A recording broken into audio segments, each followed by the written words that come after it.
I can't believe I won. And you still got people out there with double mask and face shields and shit. Look into it.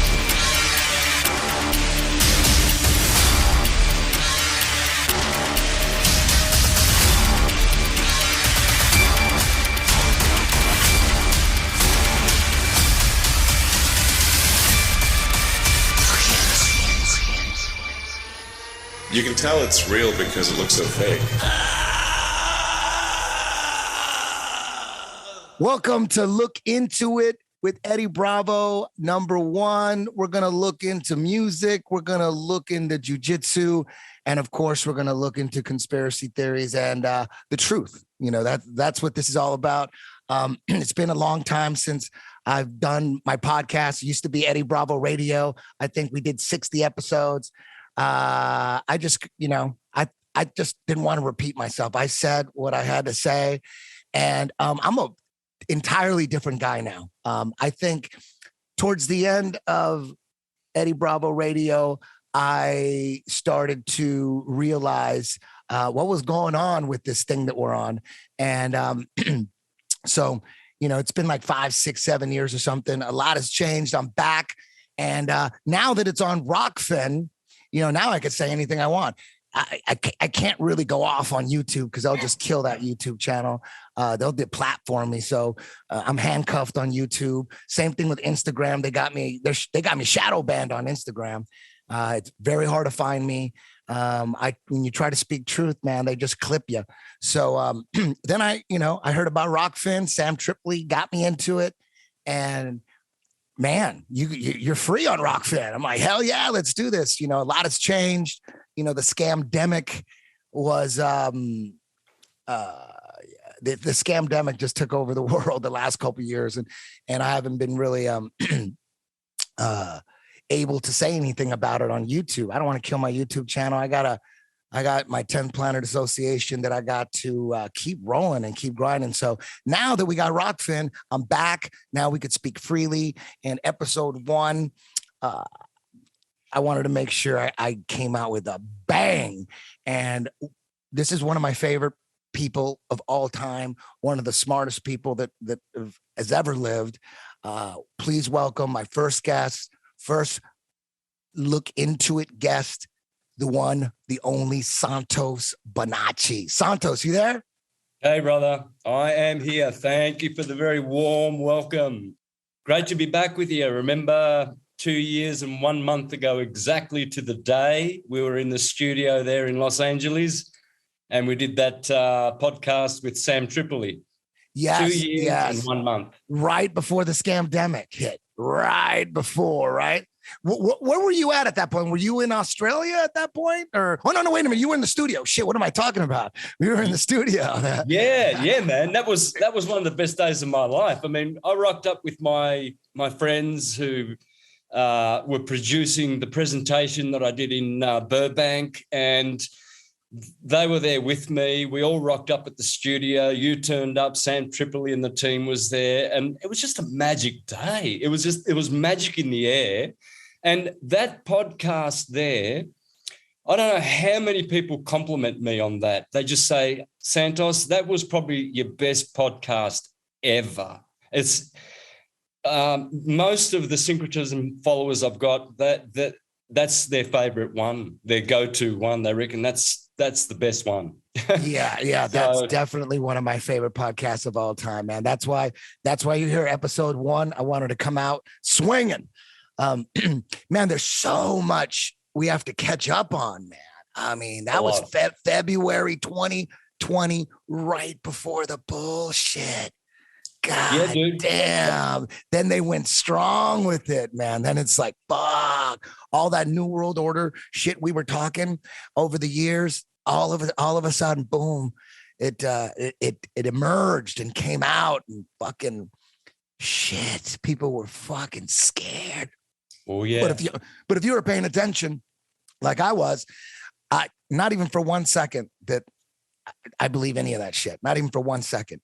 You know, to me, it was like, oh, they rebranded the flu. They just took the flu. It's like the same test, the PCR test. Those are flu tests. It's the same thing. And the crazy, to me, to me, it was real simple, real simple. It wasn't, they want everyone arguing between, did it come from a bat or did it come from an evil scientist who leaked it?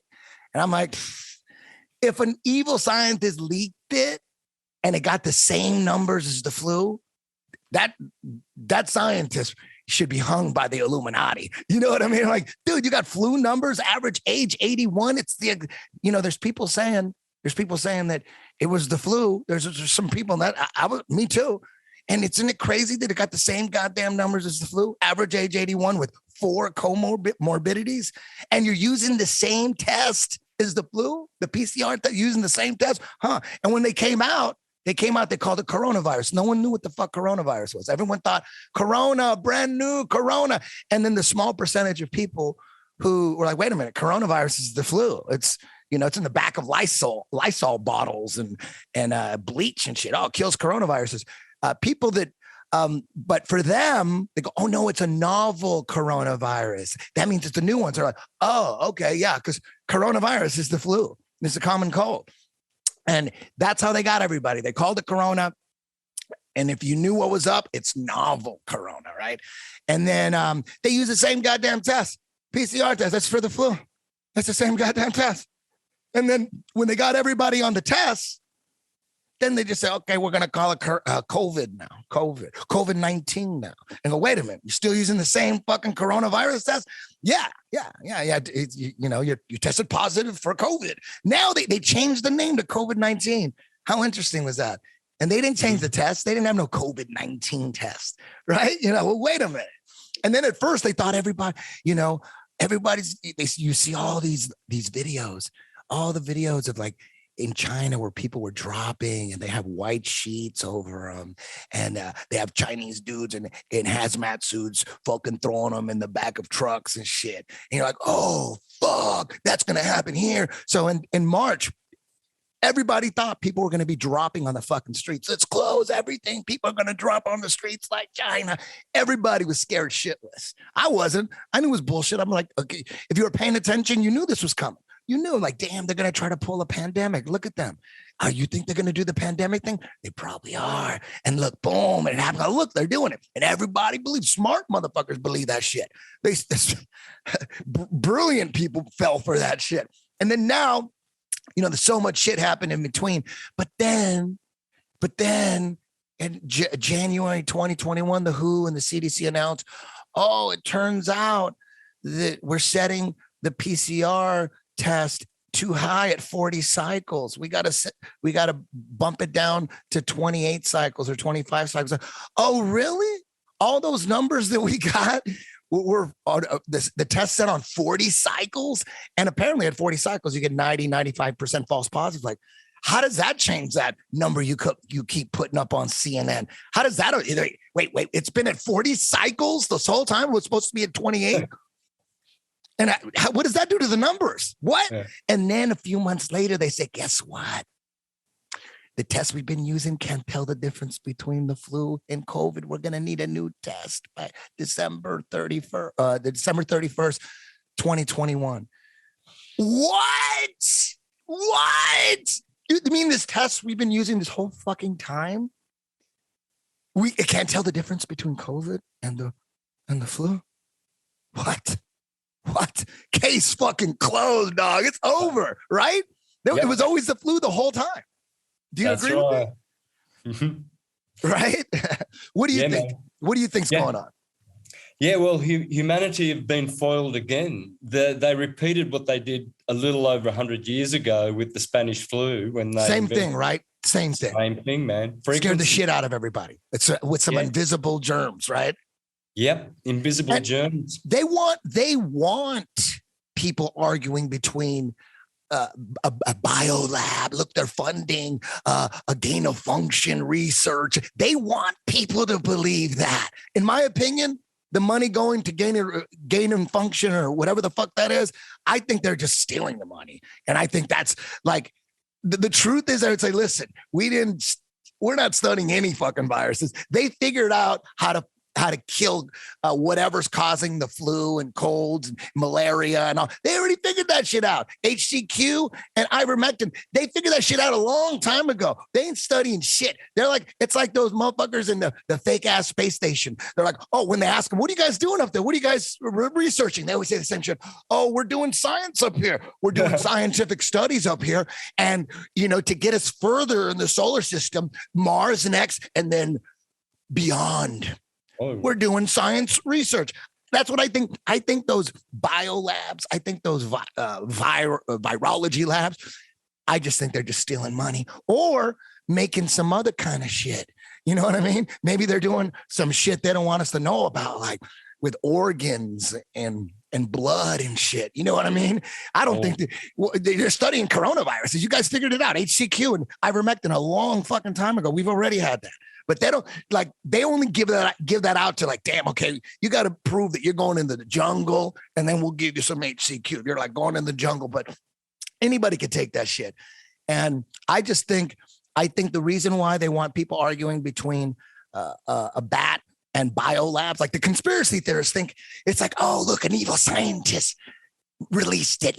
Look, they want that. They like that. They don't mind throwing an evil scientist under the bus because whether you believe it's a bat, it came from a bat, or if it came from an evil scientist that leaked it, either way, it promotes the vaccine. Either way, oh yeah, sorry, we had a rogue scientist, but yeah, you're gonna need the vaccine. Fuck, we fucked up.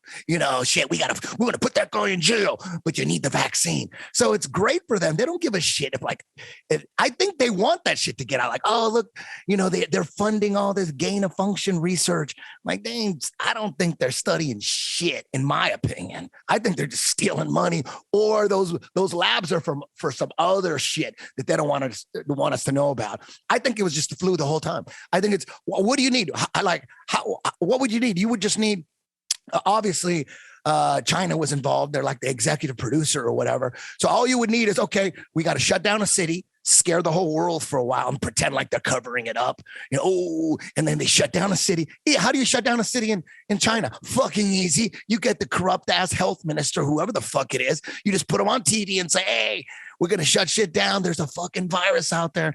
And then you get some fake footage of people dropping on the streets or whatever. That footage. And then boom, you shutting down a city in China super easy. You just need a health minister that's corrupt as fuck to come out and say, we're shutting it down. You shut it down for a couple months, scare the whole world, pretend like you're hiding it. Like that's the politician was like, oh no, don't worry about that. Oh no. And then so it gets the conspiracy theorists going, look, they're hiding it. Look at all these videos we see from China with people lying on the street. It gets it believable. They get them going and it looks like the government's covering it up. That's what they do. They pretend like they're covering up shit that they want you to know, just to make it believable, just to make the conspiracy theorists even buy it, and that's all you got to do. And then boom, you do it in every country. Every country got a Fauci. And then you do the WHO, same shit. That's easy. The WHO come out just in front of one kid. You can do it. That Tedros dude can just do it on his phone. It's like, guess what? New fucking virus. We're shutting everything down. It's so easy. It's so easy. And then everybody fucking just goes along with it.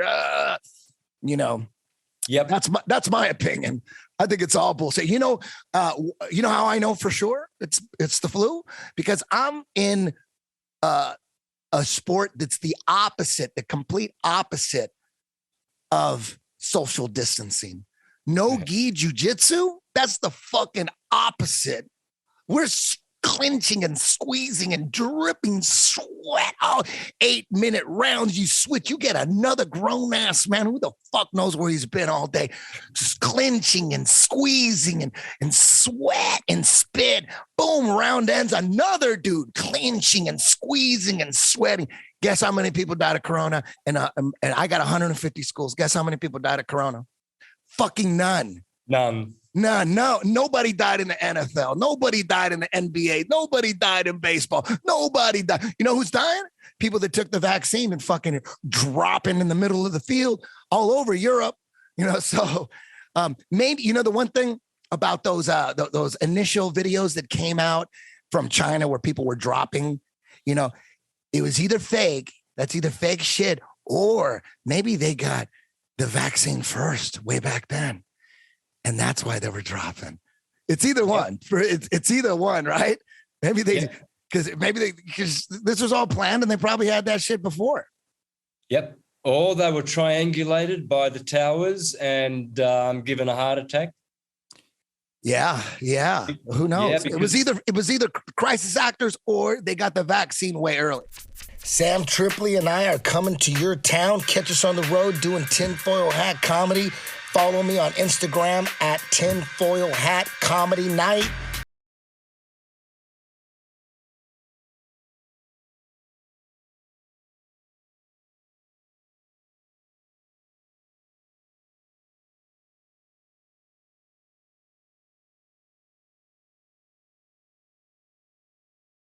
And now I'm going to get into finishing the Twister, the Swedish Twister, and I'm going to go through Grace Gundrum's progression when she got Jessica on.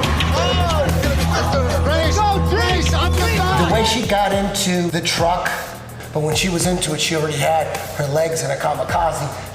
She was going for a cat slicer. She was here, like, oh shit, she's got a kamikaze, but she wasn't really pulling on it. It's almost like she didn't want it. So she went from here, and then she went smash. Put it together, baby! Get that shit! She didn't let go of this until she reached her neck. So you see her. She's blocking. Oh. And then she bam. And then she went mommy grip here. She went.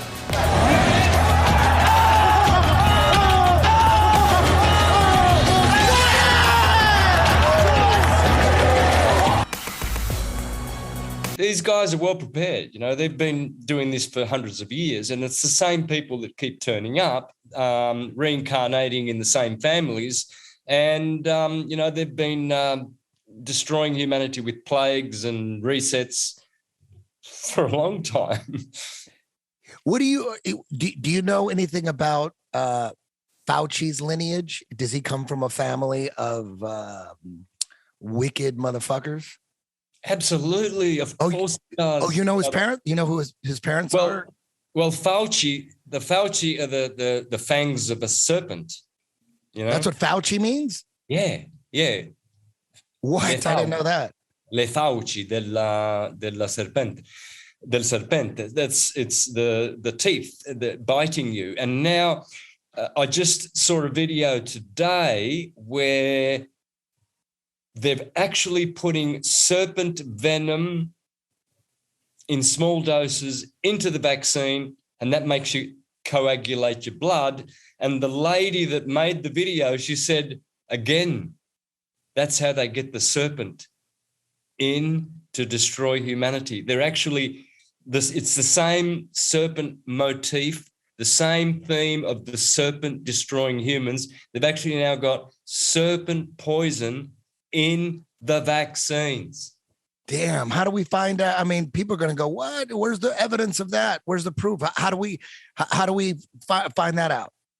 Well, I mean, that's the first video I've seen. Once you see 1, 2, 3, 4, and different people saying the same thing, then you start seeing a pattern, and you start seeing that, as all conspiracies turn out, at first they're theories, and then all of a sudden they're realities, because too many people speak about it. So, you know, we shouldn't just be gullible and just, you know, believe everything that we see. But it's good to hear. Don't make a judgment. Don't go believing everything, and just wait and just watch. And you'll start seeing patterns. You'll start seeing different researchers coming up with the same material and discoveries in their research. And then when you see that pattern, man, you know, I mean, that's the truth. In court, if you say something once, it's called an accident. So you could say to the judge, no, Your Honor, and he won't hear that, because that's once. They call that a coincidence. A coincidence.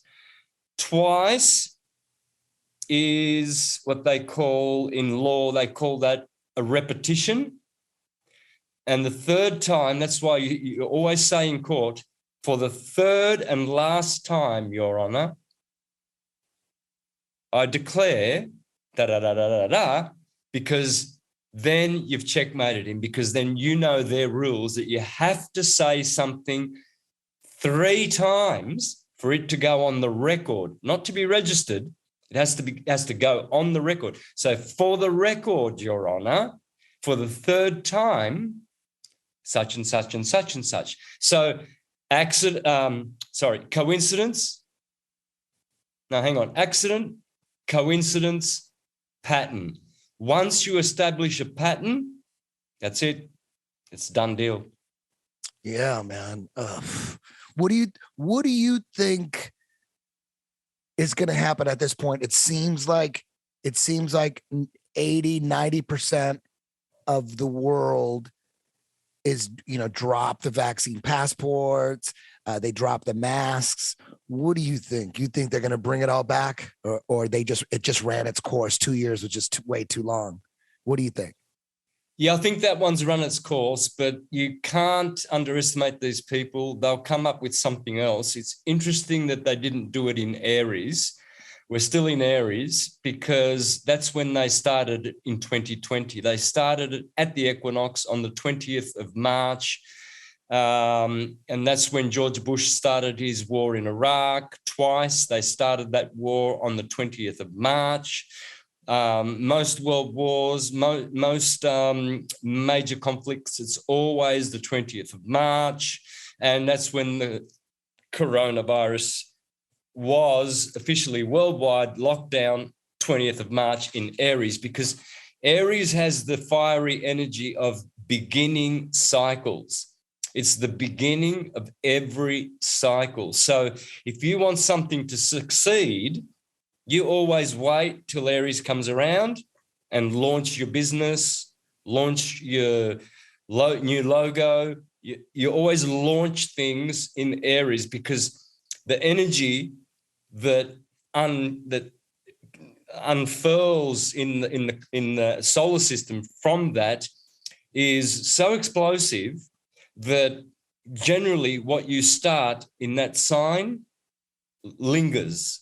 It has perseverance. You don't want to do it in a mutable sign like Gemini, Virgo, Sagittarius, or Pisces. Those are destructive signs. If you get married in one of those signs, I've been married twice, once in Gemini, once in Virgo. Those marriages are over. Not many people who are married get married or launch their career or their logos in a mutable sign succeed. Now, what you've done, you've started your show in Aries.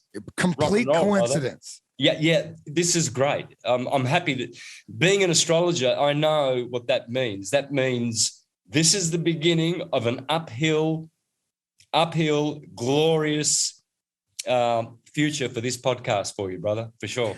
I appreciate that. Now, man, we just jumped into this podcast really damn quick. I didn't really get to, can you give this audience, a lot of people out there probably haven't even heard you, and like, why did he pick him for the first guest of the podcast? Can you just give me a rundown, or give my audience a rundown of who you are and what you've done your whole life? Nice, for sure, brother. So I grew up in Australia, Italo-Australian. Both of my parents are from Calabria, Italy. They immigrated in 56. I was born in 63. So I grew up, I was baptized a Catholic. Of course, they were Catholic. And then shortly after I was baptized, knock on the door by the Jehovah's Witnesses. And from there, my mother and father were converted by having a Bible study with the Jehovah's Witnesses. And then, of course, I grew up as a Jehovah's Witness all the way to my first teen year, 13. When I turned 13, I had enough brains to know that was all bullshit. And so I went and did the, smoking the weed, chasing the girls, fast cars, and Led Zeppelin, Monty Python, Black Sabbath, Pink Floyd. Sounds like me. Yeah, all the good exact same thing. Of the 70s, they were my heroes, Yeah, I mean, for me, once I found out there was other religions besides Catholicism. I thought everybody was Catholic. Everybody in my Mexican neighborhood, everybody was Catholic. We had a couple Jehovah's Witnesses. And in my family, my uncle married a Jehovah's Witness. And that was kind of like, what is that? But I thought everybody was Catholic. All the Catholic holidays, they all coincided with what you saw on TV. There was Christmas specials, Easter specials. And then once I found out at 11 about Jews and Muslims and all. I'm like, wait a minute, who's right here? There's, you know what I mean? And then I threw it all out. I'm like, okay, this is bullshit. There's so many goddamn religions. Everybody thinks they're right. Everybody thinks all the other religions are going to hell. Bullshit. So then, just like you, it was just rock stardom, getting girls, getting wasted, and just living like a fool, really. Yeah. I discovered marijuana at 13. It was the best thing that ever happened. It expanded my mind, and Led Zeppelin just expanded my mind and consciousness. Without those two things, I wouldn't be who I am today. Cannabis is still part of my daily regime. I do my best syncretism when I'm on cannabis oil or edibles and stuff. It just flows. But so the reason why I mentioned that my parents were Calabrian Italian and Jehovah's Witnesses is because I grew up at school with the trauma of being both a foreigner, a WOG. They call you a WOG in Australia. So I was a WOG, and apart from that, I was a Jehovah's Witness WOG. So I was sort of, wow, how do I manage this? So at 13, I dumped it, and I just went the worldly way. And then the last year of my teens, 19, I realized that all of that shit was in the world didn't satisfy me. I mean, there was nothing. I had the fast cars, big Chevrolet, muscle car. I did all that stuff, and that didn't satisfy me. So silly me, thinking I was doing the right thing, I wanted to serve God, and I wanted to go back to the spiritual path. So I went back to the Jehovah's Witnesses, and I was there for a couple of decades. So it's very important that I mention this, because this is where I got a lot of theological understanding. They study the Bible, and I was a really, really good student. Since 1982, and that's 40 solid years, I've been reading theology seriously. I was into Immanuel Velikovsky back then, Isaac Asimov, Rein Norbergen, Alexander Hislop. All these guys, if you know, Immanuel Velikovsky was basically a friend of Einstein's, but he was totally had a different concept of the universe and of time. And he realized that our timelines have been screwed with. Hundreds and thousands of years have been interfered with. And I used to love that stuff. I was still a teenager, in 81, 82, when I really seriously started getting into this. So I'm really, really happy that I was a Jehovah's Witness, because I read one of the greatest books that exists, which is called the Bible. But the Bible is not great in its literal understanding, because it's not a literal work. It's a literary work, like Shakespeare. It's a bunch of mythology, cosmology, poems. It's poetic. It's basically a book that teaches you, by using historical models of people, Moses, Noah, Jesus, who never existed, but is using those people archetypally to describe your journey for having incarnated on this plane. All of these books, they all say the same thing. So I was a syncretist way back then, because I was reading Velikovsky and Asimov and all of these guys, and Alexander Hislop in particular. So I was seeing that these guys were showing that this religion is related to that religion, Islam to Judaism to Christianity to Buddhism to Hinduism. And I knew that all along, but still I didn't I still kept going as a Jehovah's Witness, learning all these things and just treasuring them in my heart and remembering them and paying attention. Then in 2007, finally, after years of, I was in my 40s, I was getting bored with the meetings, going to the meetings of the Jehovah's Witnesses, and I realized, these guys, they're not satisfying me spiritually. This is not where I want to be. Now, can you explain in a nutshell the difference between Jehovah's Witness and your like average Christian branch?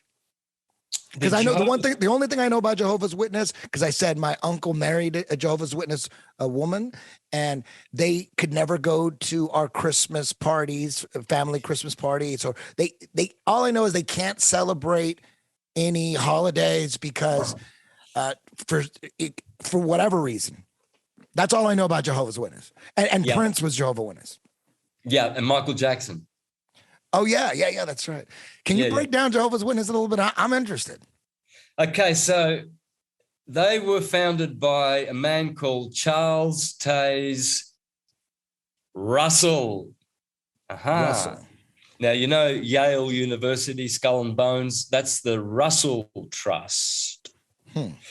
The Russell family is one of the 13 Illuminati bloodlines, according to Springmeyer, Fritz Springmeyer, the Russell family. Now, this guy, he was a friend of Lord Rothschild. So the Rothschilds, they wanted a very Jewish Christian religion, and they wanted proselytes, people to go knocking on the doors of Catholics and Mormons and converting them to this new, very, very pro-Zionist Christian religion. See, I was brought up thinking. So Jehovah's Witness was formed after Mormonism? Yeah, it was in the 1870s. The Mormons were the 1830s. Oh, okay. So Jehovah's Witness is pretty new. Okay. Yeah, very new. So this Russell guy, he was basically writing letters to Lord Rothschild and saying how important it is that Zionism is spread through the earth, and until Israel has its nation, it will never be, blah, blah, blah. We know the spiel. It's all that Marxism and so forth. So the Jehovah's Witnesses would be the most Jewish Christian religion that exists. All right. So that gave me a good purview of, theology and the different modes of theology that can exist. So that morphed me into a syncretist. Now, a syncretist is this. You can go to Wikipedia and look up the word syncretism. It tells you there that it is the merging and interconnecting of all fields of human knowledge. So, theology, astrology, alchemy, numerology, chemistry, whatever field of knowledge that magnetism, electromagnetism, which is basically everything that exists. Everything is electromagnetic waves and pulses. So I teach all those things. So now, when I woke up in 2007, all of that study I had done, it all just went click, click, click, click, click, click. Everything fell into its slots. And boy, oh boy, it took me 4 years to get wound up. I was watching Jordan Maxwell, bless his soul, rest in peace. I was watching David Icke.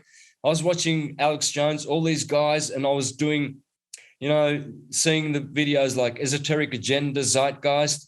And I realized with all the research I'd done, just like Jordan Maxwell, I realized that I could see a bigger perspective than most of these people put together. It amazed me how much Jordan Maxwell knew and yet how much he left out. but I respected him and loved him. And then again, with all these other guys, I was reading many books, and I could see that everybody had their little piece of the jigsaw puzzle. But for some reason, the universe gave me not a super intelligent, exceptional guy at all. I'm just a country bumpkin, grew up listening to Led Zeppelin, watching Monty Python and laughing my head off and picking tobacco, and just average sort of a guy. But I was a musician. I loved theology. I loved the stars. I loved languages. And all of those things, rest assured, are crucial to be a syncretist. A syncretist is an individual who can cross all fields of human knowledge. You see these people that got a PhD, in physics. They know nothing about chemistry. And chemists, they know nothing about, alchemy or astrology. They laugh at it. They think it's a pseudoscience. And everybody's like, oh, yeah, but they're all compartmentalized, all these experts. So I found that it was better to know accurately a little bit about everything and piece it together. And I had all the pieces. So I thought, what do I do? I thought, I got to scream this from the rooftops. But I didn't want to put my face on videos like Alex Jones and all these guys. I thought, no, I want to be private, but I didn't have the tech skills to make graphic videos and explain them with graphics. So I thought, I'm just going to have to get a whiteboard, get a cameraman, film it, start a YouTube channel, which I did in 2011, in January 2011. As soon as I uploaded my first video, bang, people were writing to me from all around the world. YouTube back then was pushing my stuff.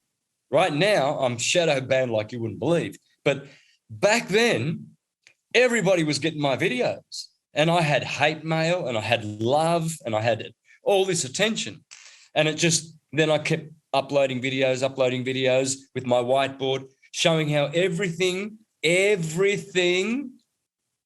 all fields of human knowledge can only be linked together through one thing, the sine wave.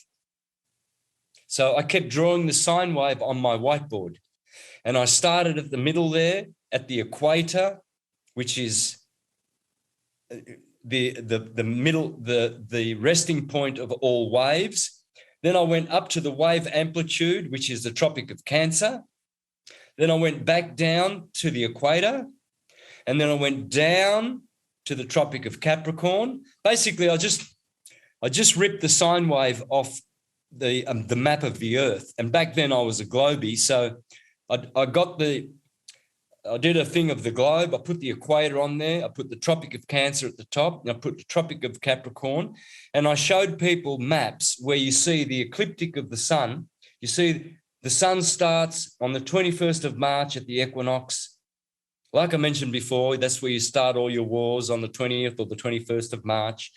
The year begins there. It begins at the middle, at the equator. Then it goes up to June the 21st, the solstice. And then summer begins. So that's spring from Aries all the way up to the solstice of June the 21st. Then summer begins. Then you come down to here, you come to Libra, and autumn begins on the 23rd of September. And then you go down to the Tropic of Capricorn, and that's the solstice. And that sine wave, the ecliptic of the sun, has been the basis of all my presentations. And the great Walter Russell said, to understand the universe, the secret lies in the wave. So I paid attention. And that Walter Russell is the Jehovah's Witness guy? Okay. No. Walter Russell. Okay.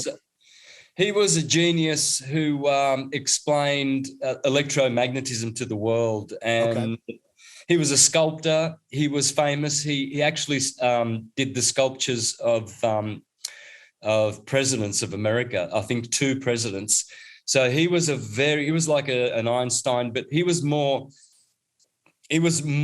truthful. At the age of 7, his pineal gland was opened up, and it was like an LSD trip. It was like a DMT trip, although he doesn't say it's like that. He just said, I was 7 years old, and all of a sudden, dimethyltryptamine was just pouring out of my pineal gland, and I saw nature in its true form.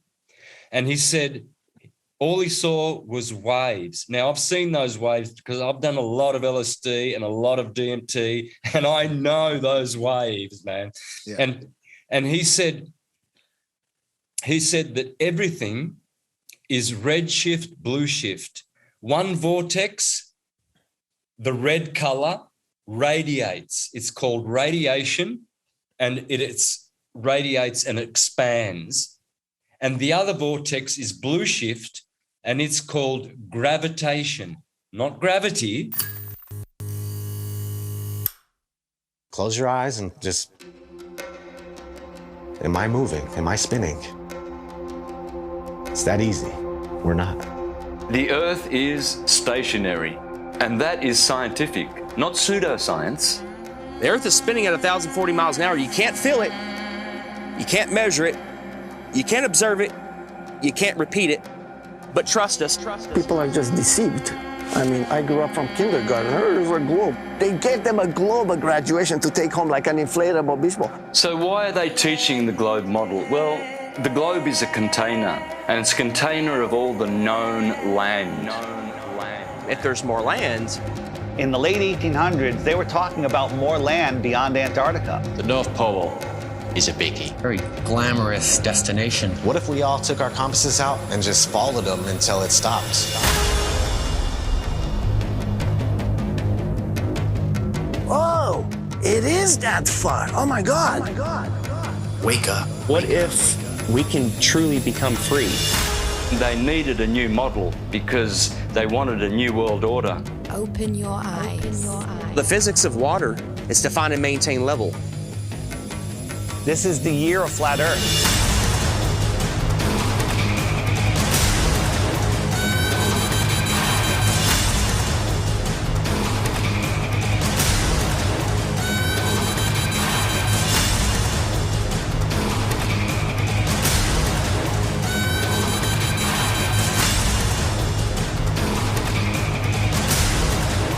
The next level.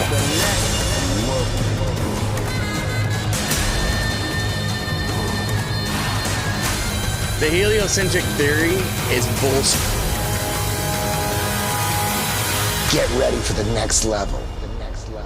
The next level. The truth cannot be stopped.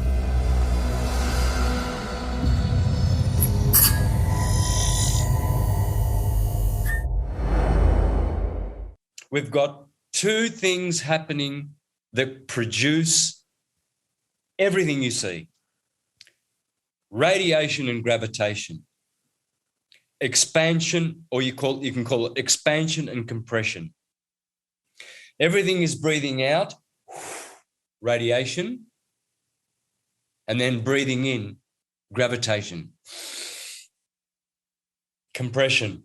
And that breath of life is in every wave, and it is in every atom, and it is in every single part of the universe. When you understand wave theory and wave function, you are the master of all sciences. And so my syncretism is based on the wave. And it's the first time in modern history that all theologies and all fields of knowledge have been integrated into one system by using the true key of the universe, the wave.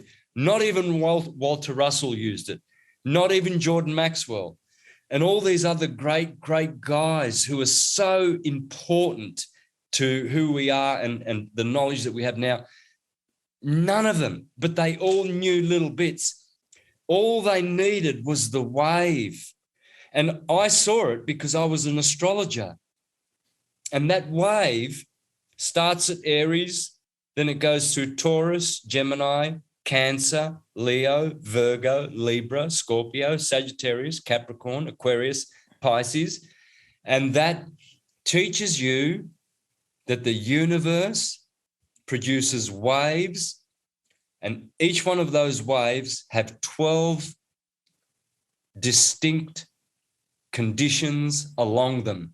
Usually, when people draw a wave, they go like this, they do a wave. You know, when you were at school and the physics teacher said, here's a wave, this is positive and this is negative. The bottom half of the wave, and then they put cosine in here, sine and cosine, and the top bit's positive, the bottom bit's negative.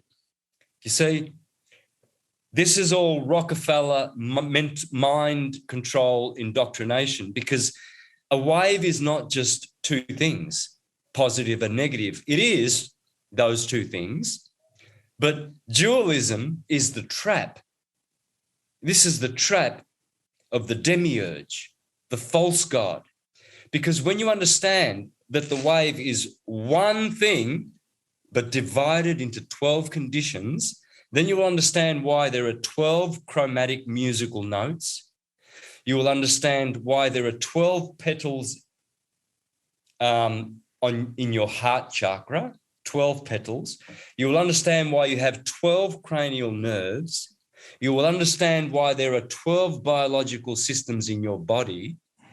You will understand why our bodies are made of the carbon isotope called carbon-12.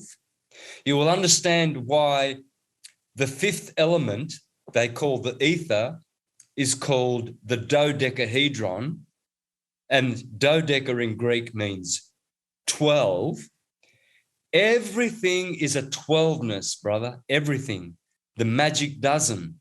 That's why America still has hung on to the imperial system of the dozen and miles and pounds and stuff like that. Good on them. Because the metric system, which goes up to 10, still a valid system, but it doesn't match the dozen. You have to understand 12.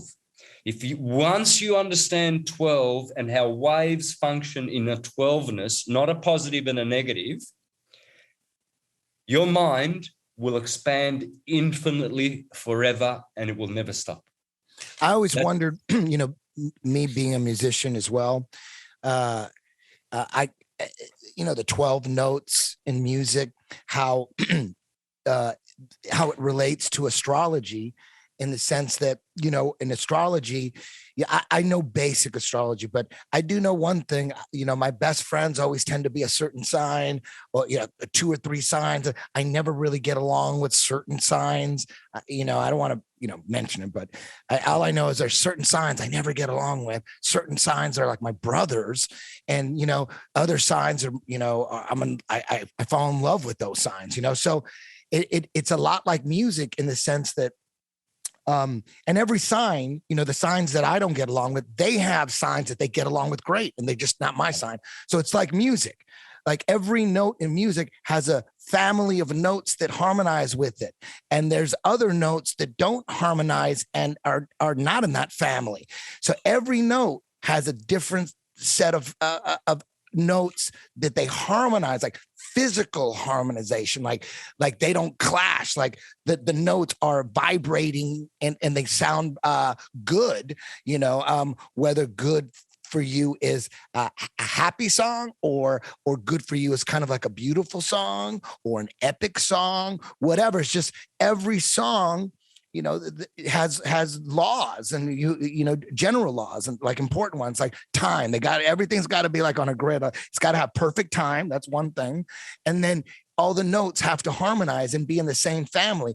So it makes sense that like let's say Taurus has their notes, like it has their 5th, it has their 4th, it has the 3rd. And to me, that kind of explains how, you could think what you want about astrology. A lot of people think it's, hocus pocus or whatever. But for me, I can't deny the fact that there's certain signs that I get along with great. And there's other signs that I can't, we just clash and I don't want to be around them. And that's a lot like music.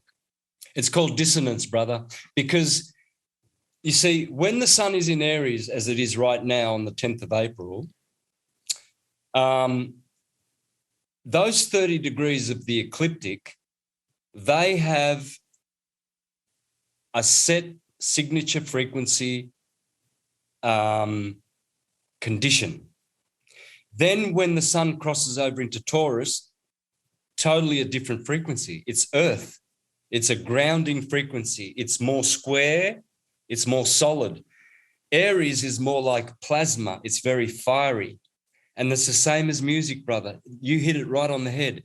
When you press on the piano, you press two dissonant notes.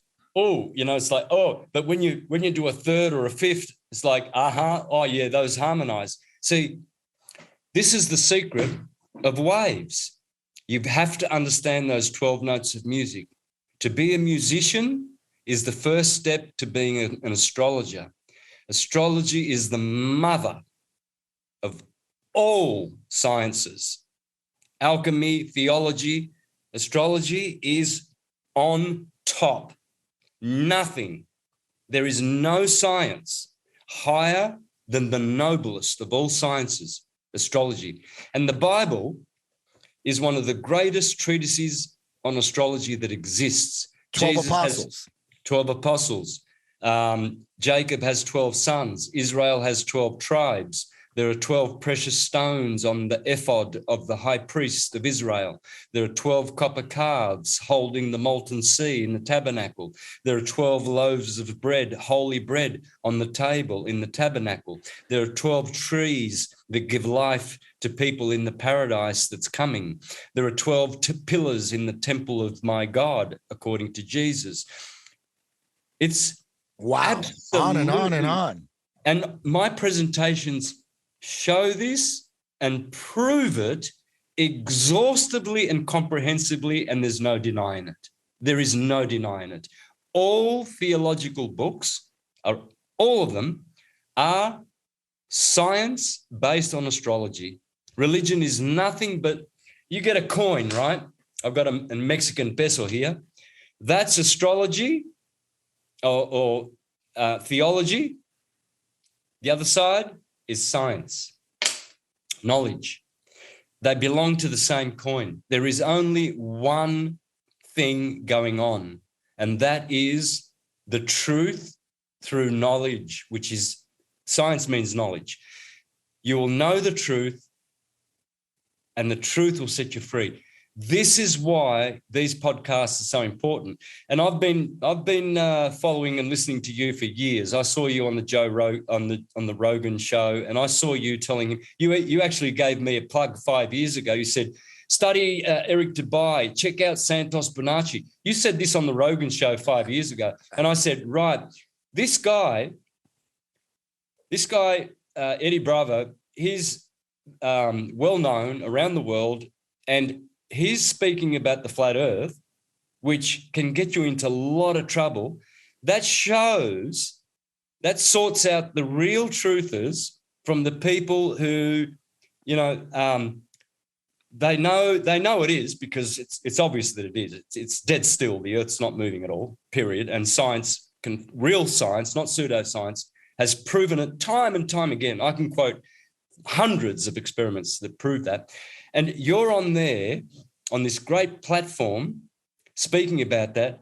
That showed that you are a real truther and that you've got a good heart. The heart speaks the truth. The mind concocts lies. The heart does as well, but people think, they overthink, they think, I'm popular and I'm well known. No, I better not. See, I did that in 2014. I started watching Eric Dubay. I started watching, who's that guy from Las Vegas, the other guy who claims to be the first flat earther. Anyway, I realized, I did my research and I realized, and by then I had millions of hits on my YouTube channel. I came out with it and I said, that's it, folks. The earth is flat. The whole freaking world, everyone in the syncretism community was divided from that day on. All the people that I didn't like, that were unintelligent, that were troublemakers, they all stayed with the globe and disappeared and cursed me and rubbished me. And still till this day, all the intelligent, sexy, healthy, good-looking, beautiful, great people that I liked from the beginning, they went flat, they didn't look back, and they're still with the truth. And that's what I admire about you. That's why I was so happy that day when I came to the studio in Los Angeles there and did that podcast, because I knew I could speak the truth. Because to me, there is nothing more important than the truth, nor love, nor harmony, nor peace. All of those things are subject to the highest principle that exists, truth. Because you can have truth without love, but you can't have love without truth. See, truth has to exist in peace, in harmony. See, if you're telling lies, you can't have harmony, you can't have peace, you can't have love. You're telling your girlfriend, I love you, I'm loyal, and you've got 3 maids on the side, right? Well, that's not love, because you're telling a lie. So that just shows you that truth is the most important principle, and everything else is subject and second to it always. That was awesome. I never looked at it like that, but that's fucking beautiful, man. I love it. Now, it seems like a lot of truthers, when they get to the end of the rabbit hole, it seems like they find God. That's happened time and time again, myself included. You know, I believe in God. And now, I mean, you know, it's a long process, but I'm not going to sit here and tell you I know what religion is right, which version of the Bible is right, what part of the, like, what Bible would be the best one to look into for someone at my stage right now who's like, I'm willing to look into the Bible. I keep hearing great things about it. Like it's like the manual for life and living right, you know, with truth and all that you speak of. Which Bible would you recommend?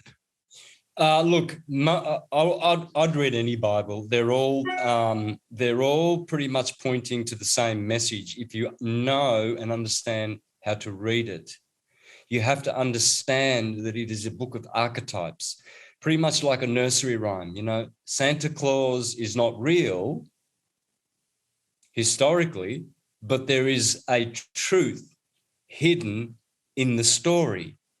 Pinocchio. Well, being Italian, I know what Pinocchio means. It's a mixture of 2 words, pineal gland, pin, and occhio is ocular. So the pineal gland, or the third eye.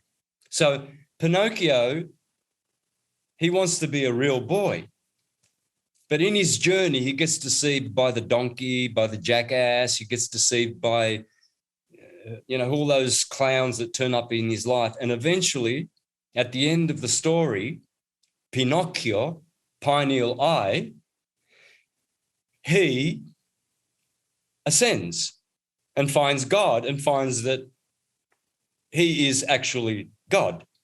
And Jiminy Cricket, JC, who sits on his right shoulder, Jiminy Cricket, JC, Jesus Christ, was always with him. That's your conscience.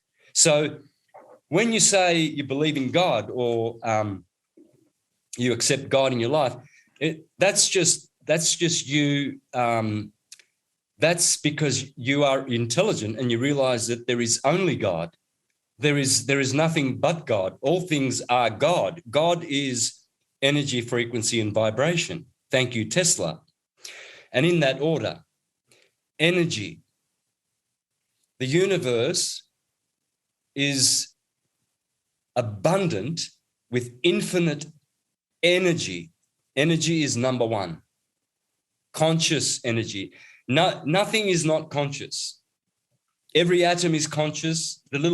Every atom on your nose, every hair here that you see, every atom in my eye, they're all conscious because they are all self-similar.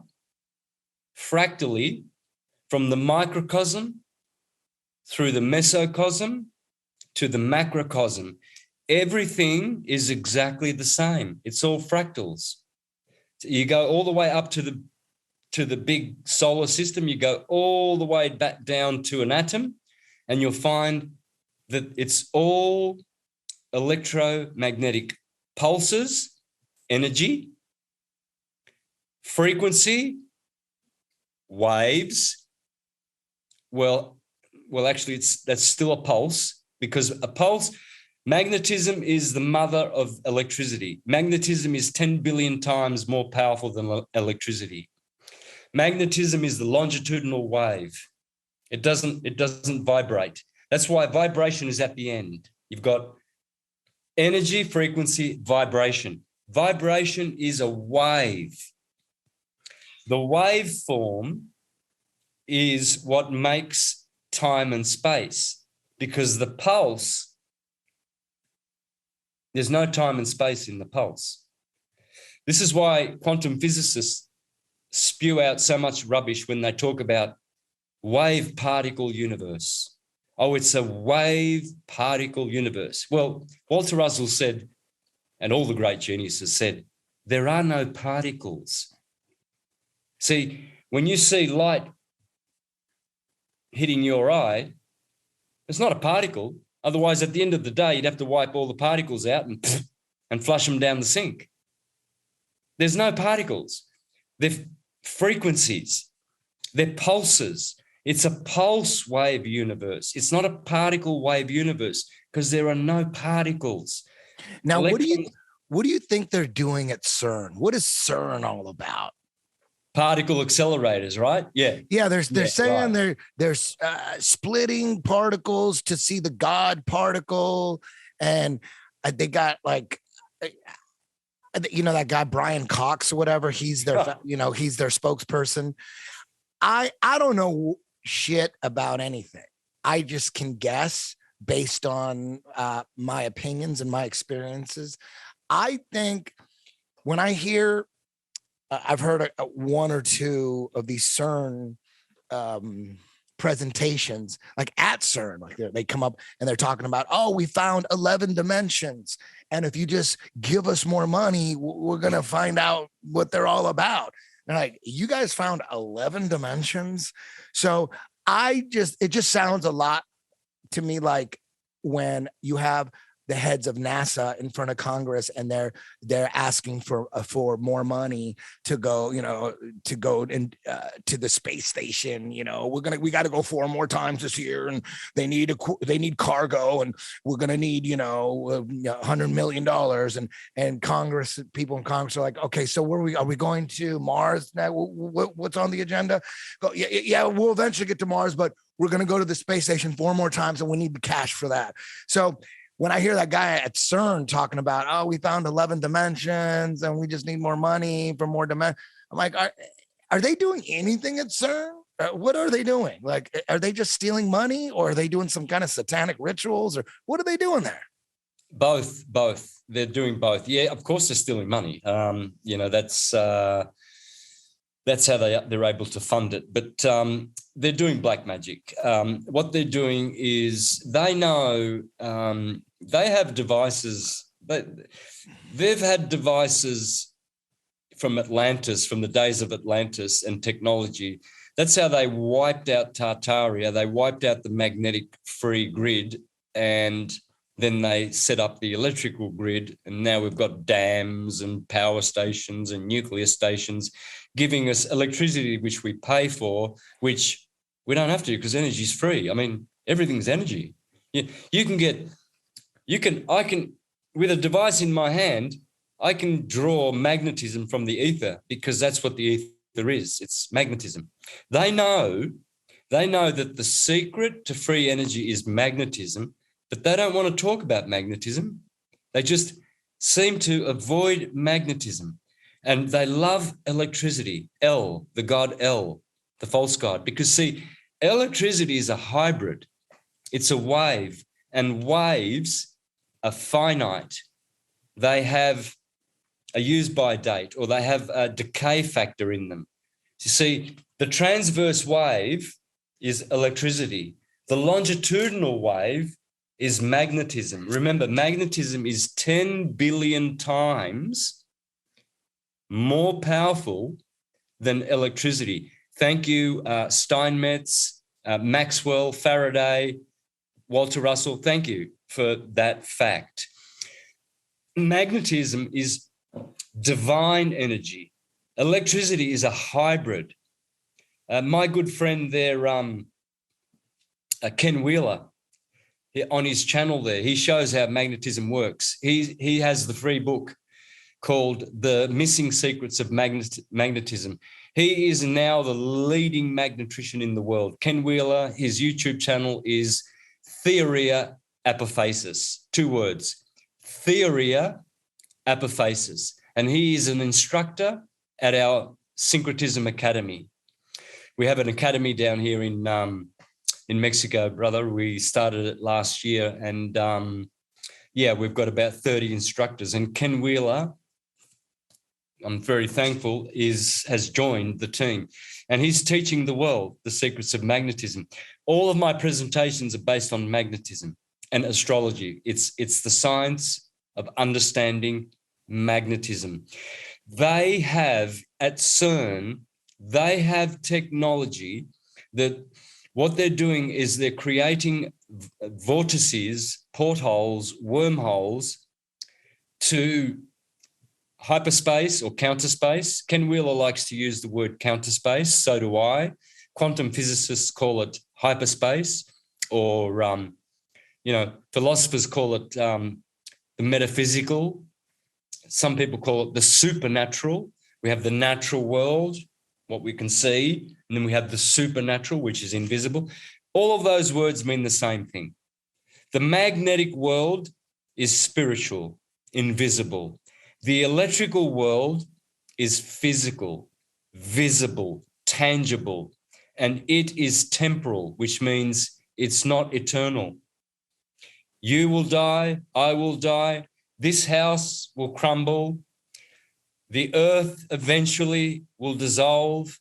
All of the forms that you've ever seen, all the beautiful girls, all the beautiful trees, beautiful mountains, good-looking men, good-looking animals, all of them will transition through the electrical wave, time-space, reality, simulation, and then go back to the magnetic, counterspatial, true world, which is virtually exactly the same as this world, but the activity there is transcendental. It's not physical. So, you don't have to, you don't have any conditions. Here we are conditioned. We have to go to the bathroom. We have to eat. We have to go to work. We have to sleep.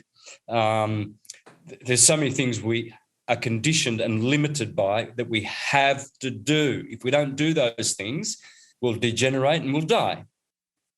Because, if you don't pay your rent, you're out in the street and you're a homeless guy, right? And then you can get a disease and die. And so so they've put us in a trap, an electrical monetized trap, where if you don't keep that job, mister, you'll get the sack and you won't be able to pay your high rent, and you're going to be out in the street, and then you're going to get collected and you're going to get shifted. And in some countries, they put them in the back of trucks, they take them to a gorge, shoot them in the head, street kids, and get rid of them. They did that in Brazil before they had the World Cup there only a decade ago. All of a sudden, all the street kids were disappearing, and the corrupt police were just taking them off the street, killing them, because they wanted to clean up Rio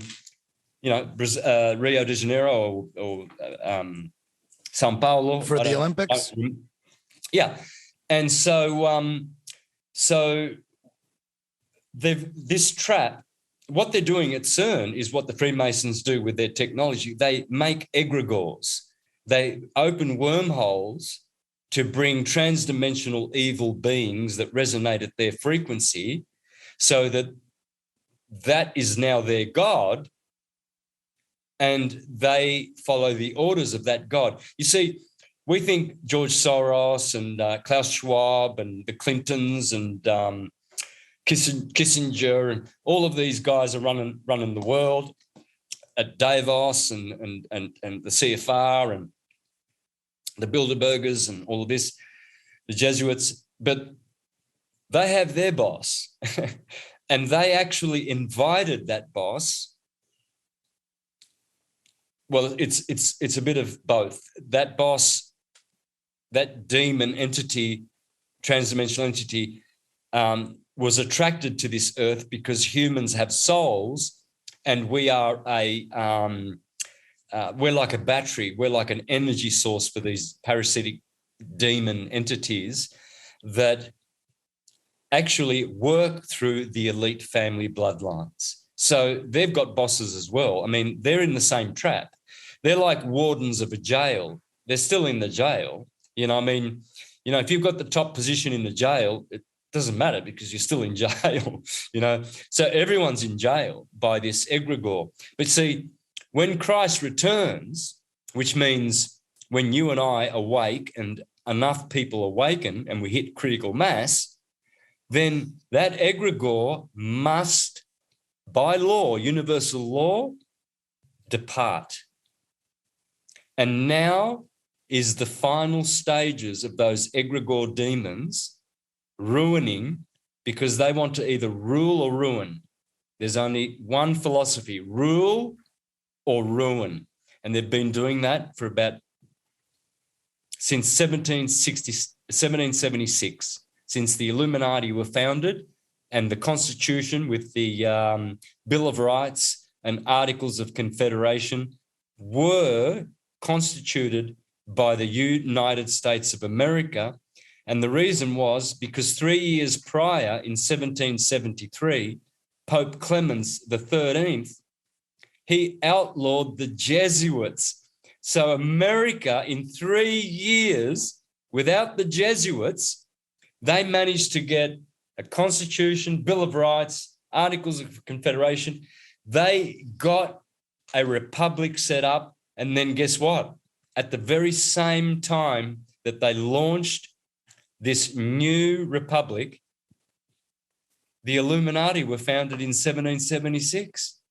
And since then, they've been using CERN-type technology to cause mud floods,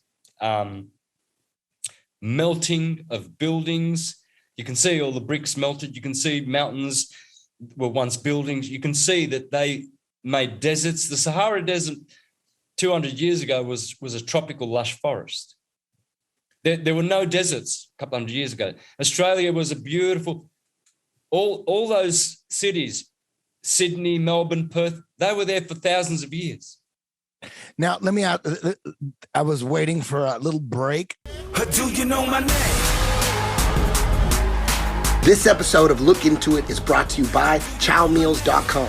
If you're like me and are too busy to cook high-quality meals but want to live a healthy lifestyle, the answer is ChowMeals.com. They make great-tasting and highly nutritious meals delivered right to your door anywhere in the lower 48 United States of America.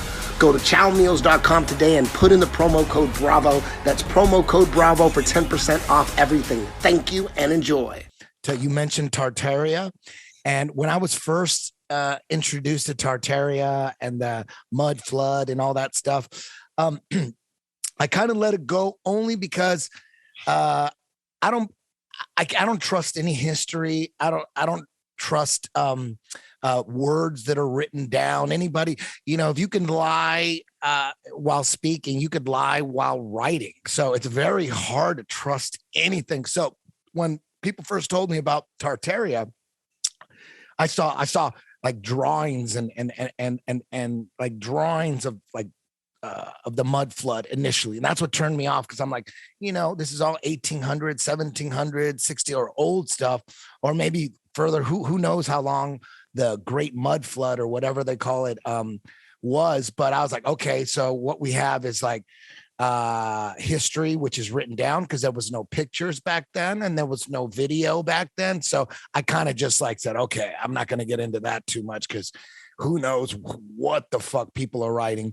But then over the last year, there's all these structures all over the world where there's like, buildings and houses and all these structures that if you don't really think about it, they're like built, like you would think they were built into the mountains and into canyons. And you're like, oh, okay. Even I think Indiana Jones, they even showed like this temple it looked like they built it into a canyon or a mountain. And, you see it and you go, oh, okay. They're building into canyons and into mountains. Yeah. But now there's just thousands of structures, thousands of pictures. And now you start looking at them differently. You're like, wait a minute, was this building, this ancient, whatever you want to call it, cathedral, whatever, was it built into the mountain, or did the mountain form from the building? Like you're looking at it and go, wait a minute, what? And it looks like, there's so many pictures. So the whole Tartaria thing goes from being theories with no physical evidence to holy shit. It's like went to the opposite end of the spectrum. There's massive evidence all over the world. And now I'm fascinated with these. The pictures are endless. They're just, there's Tartaria Instagram pages where they're just picture after picture after picture. And they're in the United States or all over the Middle East and all over the world of these. Like, what the hell happened to these? You could see these bricks, like these brick structures, and some of the bricks are like, they look like they were blown, like they were like balloons. I think they're calling them rock balloons now. And like, what do you think happened? Again, they used ancient technology, which they've always had, these elite families, and they used that technology to absolutely obliterate Tartaria. Now, listen to that word, Arya. You see, the Aryans, we are all Aryans. We are the fifth root race. Before the Aryans were seeded on this earth were the Atlanteans. Before the Atlanteans, the fourth root race, was the third, the Lemurians. Before them were the Hyperboreans, the second root race. And before them were the Polarians. Now, the Aryans, we are Aryans, Tartarians. We were destroyed by the Khazarians. The Khazarians destroyed the Tartarians. How did they do that? Well, they did it with technology. They melted. The world was full of buildings and parks.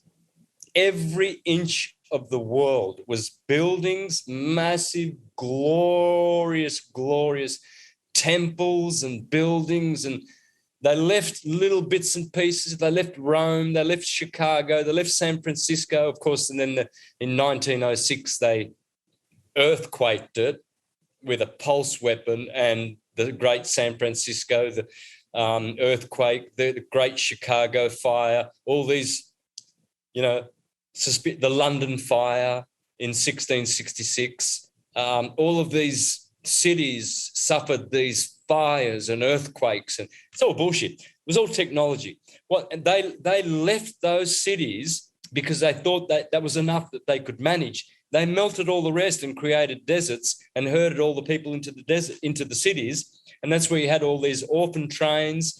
And that's why they shipped people from Ireland to Australia, convicts. And then they had migration to the Americas. All the Slavic people went over there. Italians went, Greeks went to there. Mexicans went over there too. And then, when they invaded Mexico, Montezuma was the king of one of the greatest empires that existed. All of these great cities, Mexico, Tepoztlan, Cancun, Acapulco, San Cristobal de las Casas, San Miguel de Allende, Querétaro. I've been to all these cities. They're all Tartarian. You go to my YouTube channel, you see me touring Mexico, and I've got about 100 videos on Tartaria in Mexico, proving and showing that the Europeans didn't come here to build shit. They came here to change the flag. They corrupted Montezuma and they made a corporate takeover, just like Klaus Schwab and the UN are trying to do again in this new reset. They don't have to go and invade. There was no invasion of America by Europeans. There was some migration, but all that happened was simple. They went there with their ships and they said, sign this treaty, and let's do commerce and let's have peace between us. But you see, those treaties were all in legalese. And when you use the word peace, that means the opposite, it means war. And when it says let's do commerce, that means let us rape your lands. Let's, put mines in there and take all the minerals out of the land and, and oil so we can fund this petrodollar and everything like that. It was a corporate takeover. That's all it was. They didn't build any of those buildings. None of those old buildings in San Francisco were built by any Europeans. They were there for thousands of years. It's easy to prove. So why did the Khazarians destroyed Tartaria, right? And Tartaria was the whole world, or was it just the Russian part? Because like in old maps, it shows Tartaria as where Russia is, right? Yeah. Well, essentially, that area of Russia, China, that Asian area there was like the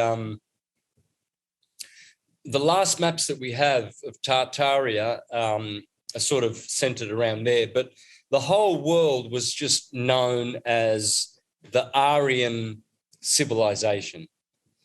Tartarian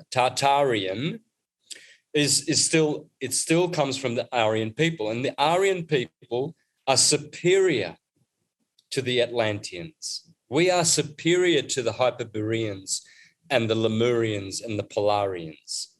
We are the last ones. We are the ones that are now completing the cycle and going back to our godship. We're going back to be gods, which we are. But it's very important when if you say that you are God, which you are, it's very important to say that you are God with difference, because you can't be God completely. You can be God qualitatively. You can be we are exactly the same as God in quality, but not in quantity, because we are droplets, godlets. We are sons of God. In other words, God has to expand. See, Krishna, let's go with the Hindu system. Krishna is the supreme personality of Godhead. In other words, he's at the top with his partner, Radharani, the Queen of Heaven. Krishna and Radharani. Magnetism and dielectricity. They make an electrical world, which means they expand. They have to expand their dimension and drop down to be able to make Vishnu, Brahma, Shiva, and all the other expansions, and it goes down, down, down. Finally, it comes down to man, the pinnacle of God's creation. Why? Because we go right back to Krishna. We are the same as Krishna in quality. And one day we will almost have the same quantity. So quantitatively, we are different. So all these people that say, oh, you're God, I'm God, I'm God. Well, it's true, but it's only half true. And it's a bit of a deception to say that. The real true doctrine is the greatest doctrine you will ever learn in any theology is the great secret, which is 5 words. that you are God. No, let me start again. You are inconceivably God with difference. That's the greatest thing you will ever learn, ever. There's no greater thing to learn than that you are inconceivably, you cannot conceive it, not in this form, not even in meditation, not even if you are the greatest guru in the world. But inconceivably, you are God with difference. So I am you and you are me. I see you, I see me in you. I see me in everybody because we all have the same source. You see, in Bhagavad Gita, it says Krishna is like the milk of the universe. Then from milk, you get many products. You get cheese, yogurt, cream, ice cream, ghee, butter, but it's all milk. So when you get pure milk and then you batter it, eventually you get butter, and that's like us. We are the butter. But what happens is then we spiral back and we go back to the milk. And we're doing this all the time. We go back, we're up there and we get bored with eternity and bliss and pure health and unconditionedness, and it's eternal. And so you get bored. So you go, well, let's go back into that world of time and space where there's a lot of passions and desires and music and eating and feasting and parties, but there's suffering as well. But we always come back to do this, reincarnate, to experience this, to glean more experience so that when we go back, we have more quantity of God. It's like, I always use this analogy. Let's say you're writing an autobiography. So you start a folder on your computer and you have chapter 1 and you write the introduction, right? At night, you turn your computer off. That file, that's sleeping. Your computer's asleep. It's gone back to its pure state of zeros and ones. Then in the morning, you hit the reboot button and all of a sudden you open that file and your introduction, your biography that you're making, it turns up on your computer screen. And lo and behold, it looks real, but it's only zeros and ones. So there's two worlds. There's the world on your computer, which is physical and looks real. And then at night, when you turn your computer off, it dies. That's death. It goes to sleep. And then it gets resurrected again the next day. So you write chapter 1, then it goes back. You finish chapter 1. Then next week, you go for holiday. Next week, you turn the computer on, you do chapter 3. Eventually, you get to the 15th chapter and the final chapter. You finish your biography, and now you've got a file that you take to the printer, and now you have a complete story of your life, and you had all those reboots of your computer, all those reincarnations, and every time you went to revisit that file, you remembered stuff. Oh, yeah, that's right. When I was 15, I did this. I better put that in chapter 3. And so that's why we reincarnate, because we have to come back to remember parts that we'd lost. And then at the end, you're going to have a product which is complete, which then you can print off. It'll be a book and people can read it, and it's the story of your life. And that's why the scriptures were written. They were written to teach us that we've come here to do these cycles of necessity. That's what they're called, cycles of necessity, so that we can harvest a lot of experience, bring it back when the computer gets turned off at night, go to sleep, die, go to a tomb, go to a grave, and then reincarnate again and repeat many mistakes that you made in the last life, but learn not to repeat others, and you get better and better and more perfect, and you get more and more quantity of God as you go. So your awakening and my awakening is all about accruing more godship and being less godless. The godless throngs, they'd be a people like your far left, blue Democrats, those evil, Demons. real mind controlled. Wear your mask. Where's your mask? You got to have your mask on. These, LBGTFKMP, freaking psychological warfare on our children. Those evil left Bolsheviks that destroyed Tartaria and Russia, they're still around trying to turn America into a communist state, which they will fail abysmally. Just wait until the bikies turn up in Quebec and at the capital. You won't see horses trampling down little grandmothers anymore. You'll see coward policemen up against bikies with chains. You see, sometimes this has to happen, where you've got to bring your sickles and your pitchforks out into the plazas. And they did that to Louis XVI. They did that to King Charles. That even though those guys were good guys, but they've done it to bad kings, despots, tyrants, demagogues, and many rulers have been beheaded and killed and by the people, the populace, and by uprisings. And this is the time of the uprising. The people are awakening. Yeah, I feel like it's a necessity that we're going through this. Like, we have to do it. There's, people like, now when I look back at anything from the 90s, like on video, like music videos, or anything from like the 90s or the 2000s, I always look back and look at them like, look, everybody was asleep back then. It's like a real matrix. Like anytime, like the 80s and 90s and 2000s, I'm like, everybody was asleep, including myself. I had no idea. Now you were talking about how Khazaria was responsible for destroying Tartaria and that way of living.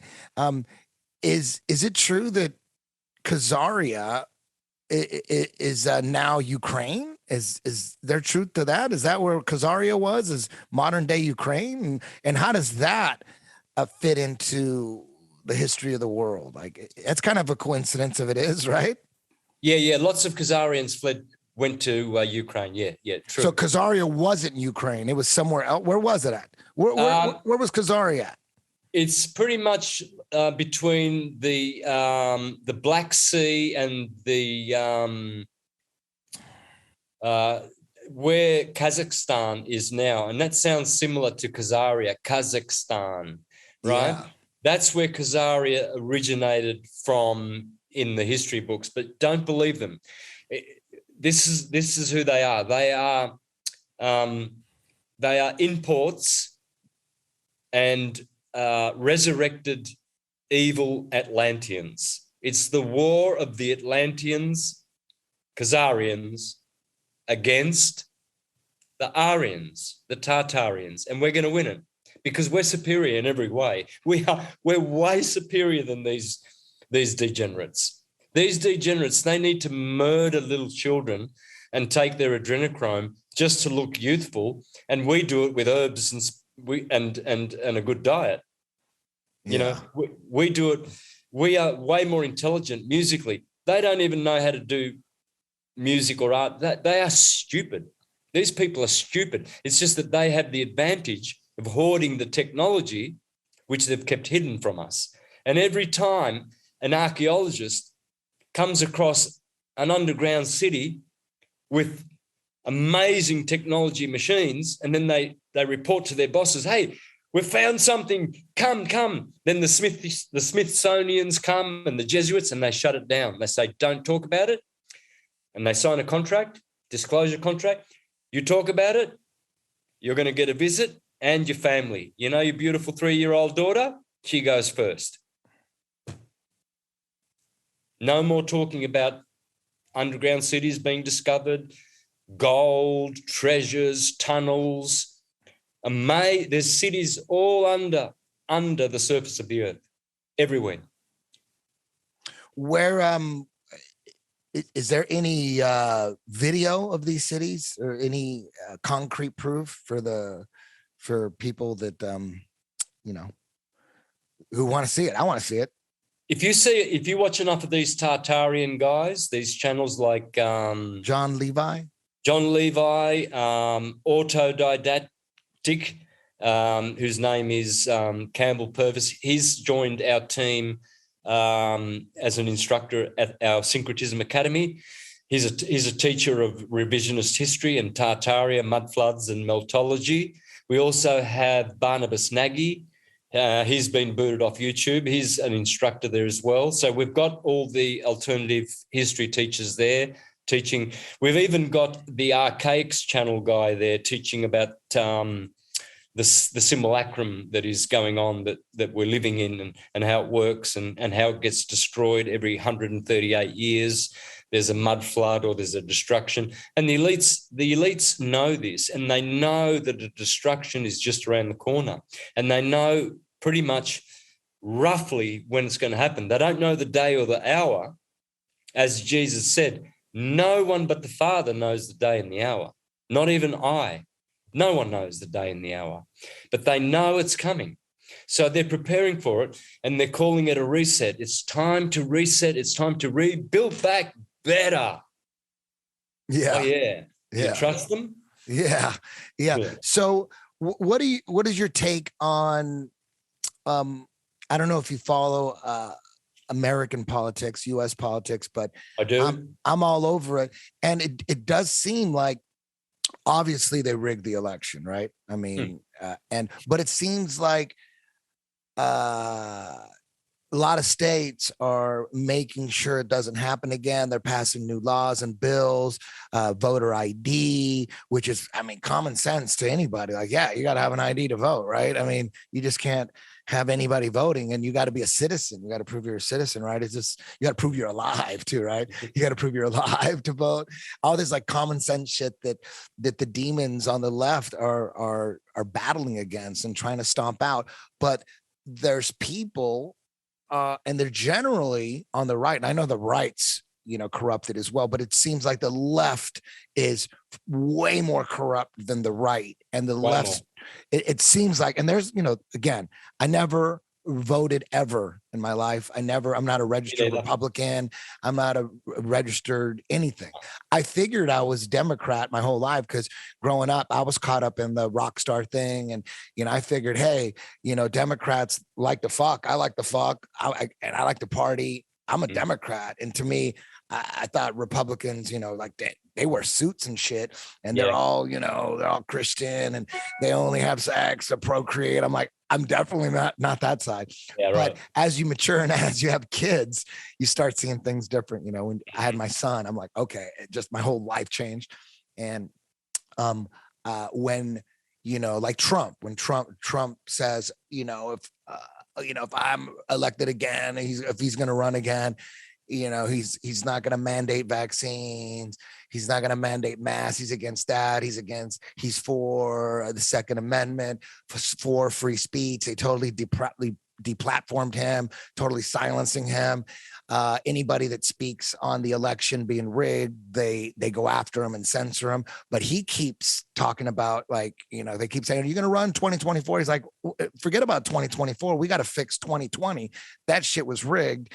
And like there's like 5 or 6 states that are doing audits, and they've proven that there was massive fraud, but no one at this point, anyways, it could happen in the future, but at this point, no one's taken that first step to officially decertify the election, because it seems like there's some good shit happening, and it seems like Trump is endorsing people that were trying to battle the demons. It seems like Trump is battling the demons. It seems like he is. It seems like the people he's endorsing he's only endorsing people that are battling the demons on the left. It seems that way. Or is that a trick? Is that deception in itself?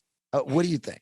You can never really know, but That's what it seems like, definitely. And the same with Putin. I mean, they've come out with stuff that they would have been assassinated for had they've said it, 10 years ago. Putin has actually gone out and said that the elite criminals that, are running this horrible Western system actually murder children, and they're people traffickers, and they drink adrenochrome, and they're pedophiles. He's actually gone out and said that. And Trump did go after the pedophiles, the pedophile rings. He started all that. What I see with Trump is that Trump has the momentum and the spirit of the Aryans, the Tartarians, and the other guys, the Biden show and the Clinton show, they are absolutely, definitely demonic. They are the Khazarians. They are the Atlanteans. They have the upper hand in certain fields like finance, the economy, media, corporations, Hollywood, military. But the Aryans, who cannot be conquered, they're invincible, basically, because they are soulful. They're not soulless. And they are children of God and will be protected. They have the upper hand in that they have more true power. They have to just remember that power, and they're starting to.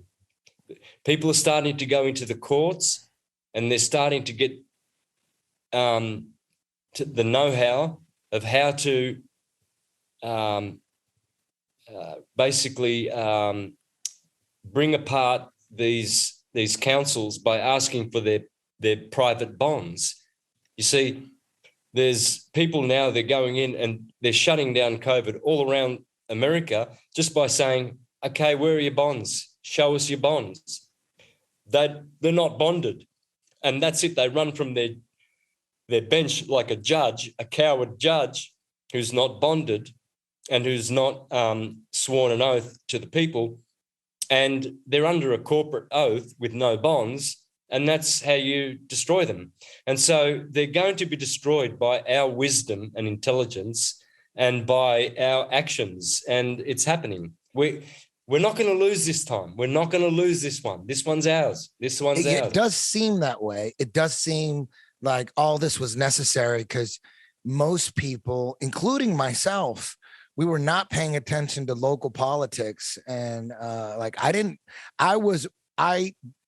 believe in the Republicans or the Democrats. Like after 9/11, I'm like, okay, so I was, my conspiracy mind was not in everyday politics, definitely not in like what was going on locally or even in the state. I knew so much, and I know so much about the Clinton crime family. I know a lot. I'm fascinated with that shit. I know a lot about 9/11. Fascinating. So I spending all my time looking at the Clintons, looking at the Bushes, because the Bushes were, Republican and the Clintons were Democrats. So to me, I was like, they're all corrupt and I don't trust any of that shit. I ain't voting Republicans and Democrats. Fuck all of them after a while. Like I said, I consider myself a Democrat because I like to party, but I wasn't going to vote. I knew Clinton was a total criminal and his wife. So I wasn't paying attention to DC and how they pass laws, or I didn't pay attention to any of that. And I was like into chemtrails, 9/11, and a lot of UFO stuff too. I was balls deep in UFO, but now it seems like the problem was nobody was paying attention to like city government and like school boards, like your local school board, like the schools that your kids are going to. No one's paying attention to what's going on and what they're teaching the kids. No one's paying attention to the mayor. I literally 5 years ago thought the mayor had zero power. I'm like, the mayor, like what is that, like a symbolic thing? Like, what does he do? I thought it was all about the president. Didn't even know who Newsom was. Didn't even know who the governor was. Didn't think. I thought the governor. What does he do? He builds roads. He has no power. Thought he had no power. I got really into Washington, like with when Trump became president. I didn't know much about Trump. All I knew about, I never watched his Apprentice show, Let's Make a Deal. I never watched that. All I knew about Trump was he put on fights at Trump Taj Mahal for Mike Tyson in the 80s and 90s, rich billionaire, banged hot models. I didn't pay attention to him at all. And then when he was running for president, I thought, okay, whatever, you know. The crazy thing is when you don't watch the news, people think like, oh, I don't watch the news. I'm not brainwashed by the news. If you don't pay attention to the news, you don't break. If you don't pay attention to the news, you will believe it. You know why? Because you're not paying attention to it. So you're thinking you're immune to it. You're immune to the propaganda. But what they want you not to watch. It's easier to get in your brain if you don't watch and just hear it little bits and pieces from people who do. So that's all you can go on is what your people are saying. Because I wasn't paying attention. I wasn't watching the news. So I thought, hey, I don't watch the news, so they can't propagandize me. Yes, they can, because it's way easier if you don't. It's way easier if you don't pay attention to the lies. So I was just, hearing that, Trump's running. I go, Trump, really? Oh, yeah, he's a racist. He hates Mexicans. You should hear the shit he said about Mexicans. I'm like, damn, okay. So I was like believing it. I was like, damn. And I was like, when Joe would even tell me, goes, dude, Trump might be president. I'm like, I go, you see, it's all corrupt. I go, he's a buffoon, he's a psychopath. I'm like, I told you, it's all bullshit. I go, but Hillary's gonna win based on everything that I knew about the Clintons and CIA and the Bushes, JFK, Operation Paperclip. I was paying attention to that stuff, shit that happened a long time ago. Wasn't paying attention to what was going on today. So I thought, I believed the Trump shit. I'm like, yeah, okay, he's a psychopath, racist, whatever. And then once he became president, I told you. I go, shit, I told you. But then, when he started calling the mainstream media fake news, I'm like, oh shit, okay. He's calling them fake news. They are fake news. What? And then I started to realize, shit, all this smear campaign that was going, I go, let me look into this Trump guy. Right away, I'm like, okay, show me this shit he said about Mexicans. Because my whole family, like, fuck Trump. They'd be on Instagram. I got a big Mexican family, like, fuck Trump. And I'm like, okay, what did he say? Let me see this video. And then you find out, like, oh, shit. Mexicans think Trump said Mexicans are animals and criminals. That's what Mexicans think. But he was talking about the actual criminals that were sneaking across the border. And that he wasn't talking about Mexicans. And then you think about it, if Trump said Mexicans are animals and criminals, no way he would ever be considered for that. So how the hell is that out there? So then you look at the video and they're like, damn, they edited that shit. They made it. They go, look what Trump said about Mexicans. And then they play the clip and goes, they're animals, they're criminals, and we got to stop them. So they duped everybody. And then from that point, I'm like, okay, they're going after him for a reason. Let's see what's going on. And then I don't know if he's a trick. There was a while there. I was 100%, down for Trump because I knew one thing I knew 100% for sure was the demons on the left. Like, I'm not being brainwashed that they're demons. I'm not brainwashed that Pelosi's actually a good person. Like, oh, you're brainwashing thinking Pelosi was evil. She's actually a good person. Like, that would never happen. I know that for sure. I know 1,000,000% that those demons, Team Biden, who's ever saying the same shit as Biden and Kamala, Pelosi, Schumer, Nadler, Adam Schiff. I know 1,000,000% those are demons for sure. So now the question is Trump for real and the patriots around him, or are they with the left and they're just playing good cop, bad cop? I don't know, but shit, I'm hoping there's a counter to the New World Order because I know the left is pushing the New World Order. I know that's 1,000,000%. Now, is there a counter or is it a fake counter? That's the question. I'm hoping it's a real counter. I'm hoping, and it seems like it is because, like I said, state by state, they're changing voter laws. people are awakened. People are showing up at school councils, at school meetings, and demanding change. Now we know. Now everybody knows how powerful the mayor is. Like, dude, we got to pay attention to who the fuck our mayor is, and we got to put good people, even like attorney generals and police chiefs and all that, district attorneys, all that shit. So we absolutely needed to go through this shit. The scamdemic, so many good things have happened because we went through the scamdemic. Personally, like for me, my friendships have been tighter than I have friendships now that are tighter than I'd lost a lot of friends because they believed the scamdemic, and I'd lost a lot of friends. I'm like, all right, so maybe that's a good thing. Maybe it's time to cleanse motherfuckers away from me. I don't want to hang out with dudes that are, if you're on Team Pelosi, if you're on team all those fucking demons, if you're watching MSNBC and you're like into it and you believe, I don't want to do business with you. So there's a lot of good things. It used to be really hard to figure out how dumb people were. It was really, really hard. You didn't know. They were just like walking around. You could, but now when you see a guy walking around outside and he's got a mask on, like, oh, total idiot.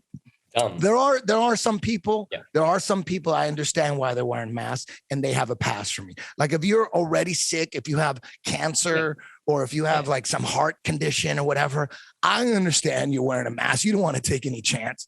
Yeah, for I sure. get it. You're in a hospital, you wear a mask. If you have a heart condition or you have cancer, my very best friend in my life, he wears a mask. He's a cancer survivor. So I understand that. I get that. But if you're a normal, a healthy human being and you believe all this shit, you believe that you're going to catch some shit and you're going to fuck the COVID-19. That's some real shit. And it's not just the flu. People die of the flu. People are dying. People die of the flu. But the CDC, WHO, and FDA, they all came out and said, hey, this test we've been using can't even tell the difference between COVID and the flu. So when you tell me, some people that died of COVID, you don't know because we don't have a test. They are the WHO, CDC, FDA, all admitted this year that it turns out that the test we've been using can't tell the difference between the flu and COVID. So how do you know your boss's neighbor died of COVID? How do you know that your second cousin from your mom's aunt died? How do you know? How do you know? You think I know people who died of COVID. How do you know? The CDC, the WHO, FDA have just admitted that the test can't tell the difference between COVID. It's all bullshit. It's the flu. So, we needed to go through this. We definitely, and you know what?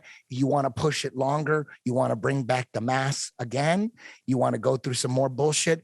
You know what I think we need to, because there's still zombies out there that are still asleep. And like, damn, after 2 years, you haven't figured it out. It's been 2 fucking years and you're still holding on to your shit. Man, you got a little problem. It's okay to say, fuck, they got me. All right. Now I can see I'm awake. I'm not going to make fun of you. Nobody's going to make fun of you. What we're going to say is like, finally, you're fucking awake. Let's move forward. Let me show you some more shit that you need to know. We're not going to like fucking hang you up and make fun of you. We're just like, finally, dude, it took a while, but finally 2 years and you still believe this shit. Damn, 2 years. Nobody died in the NFL, NBA, Major League Baseball. Homeless motherfuckers still alive. Homeless people would have been wiped out. Because you're telling me in the beginning when they were saying, oh, you got to wash your hands. Why? You either got to wash your hands 10 times and then you bring up homeless. Homeless don't wash shit.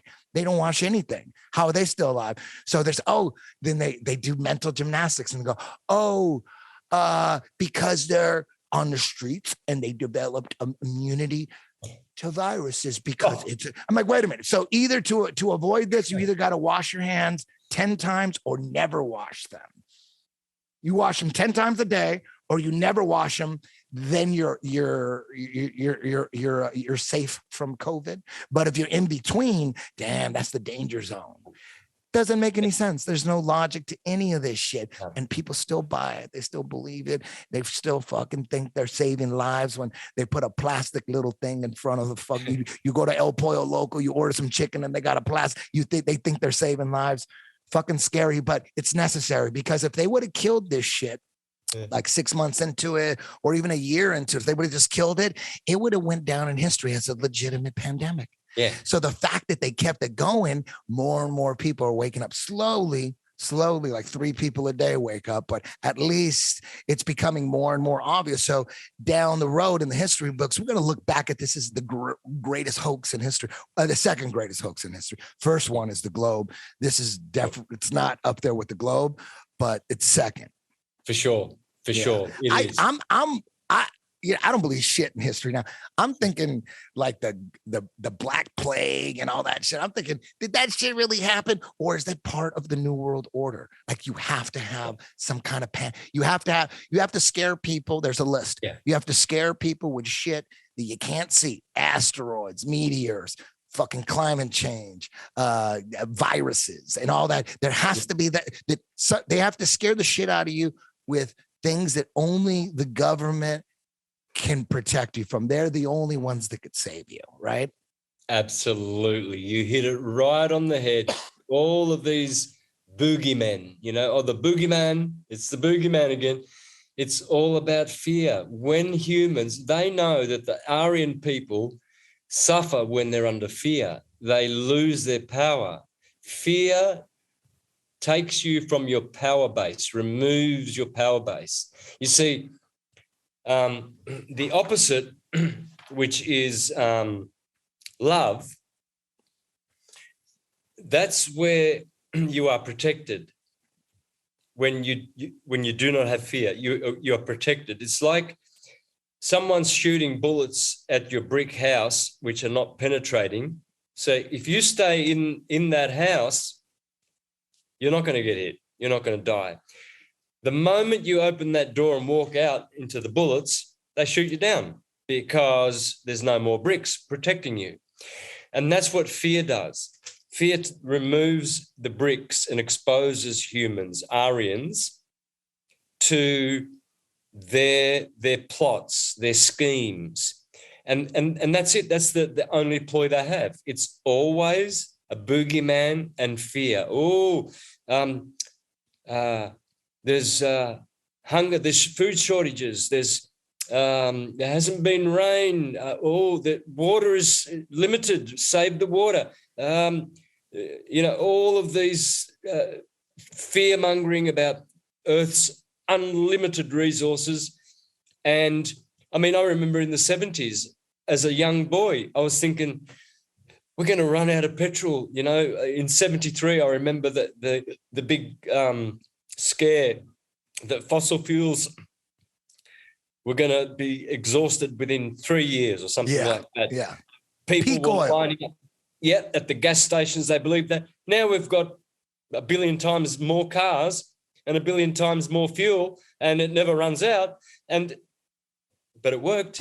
It got them their US dollar. They changed the gold standard in 72. I think it was Nixon, wasn't it? And they got their dollar by that scare. That's how they do it.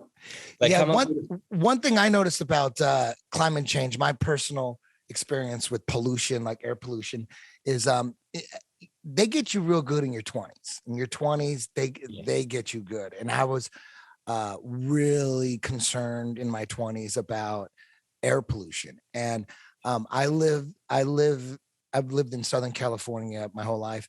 And there's this mountain range, like it starts in Big Bear and it goes all the way like through the Pasadena Mountains. And whatever freeway you're driving on, you could see them. Like you drive down the 91, you see the mountains. And anytime I was driving either east or west on the 91, depending on the day, you can either see the mountains clearly, especially after a storm or a lot of wind.